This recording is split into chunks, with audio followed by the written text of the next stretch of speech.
जगातील सर्वात मोठ्या तेल साठ्यावर भारताची नजर खिळली आहे। अमेरिका भारत मैत्रीचा नवा अध्याय व्हेनेझुएलाच्या तेलाने लिहिला जाणार आहे।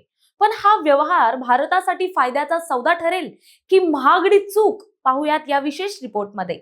नमस्कार, मी प्राची शिरकर, आपण पाहत आहात प्रहार न्यूज लाईव्ह। व्हेनेझुएलाकडे आहे तब्बल 303.2 अब्ज बॅरल तेलाचा साठा, जो जगाच्या एकूण साठ्याच्या 20% आहे। मात्र तेथील मोडकळीस आलेली यंत्रणा आणि अमेरिकन निर्बंधांमुळे हा देश तेल उत्पादनात मागे पडलाय।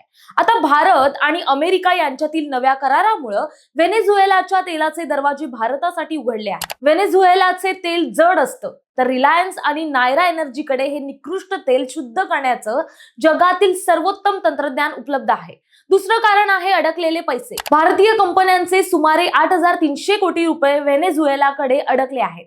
तेल आयात सुरू झाल्यास हा पैसा परत मिळण्याचा मार्ग मोकळा होईल। मात्र हे सर्व सोपं नाही। भारतासमोर आव्हानांचा डोंगर आहे। फायदा दिसत असला तरी भौगोलिक अंतर हे मोठं संकट आहे। व्हेनेझुएलातून तेल येण्यासाठी 40 दिवस लागतात, ज्यामुळे वाहतूक खर्च प्रति बॅरल $3 ते $4 ने वाढू शकतो।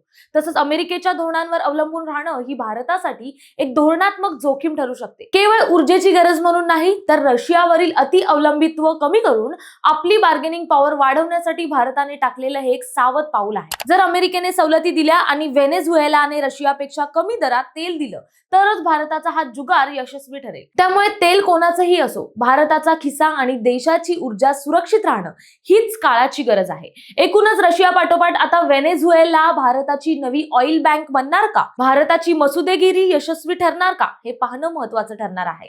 तुम्हाला याबद्दल काय वाटतं हे आम्हाला कमेंट्स करून नक्की कळवा आणि अशाच नवनवीन व्हिडिओ पाहण्यासाठी प्रहार न्यूज लाईव्ह चॅनलला लाईक, शेअर आणि सबस्क्राईब करायला विसरू नका। धन्यवाद।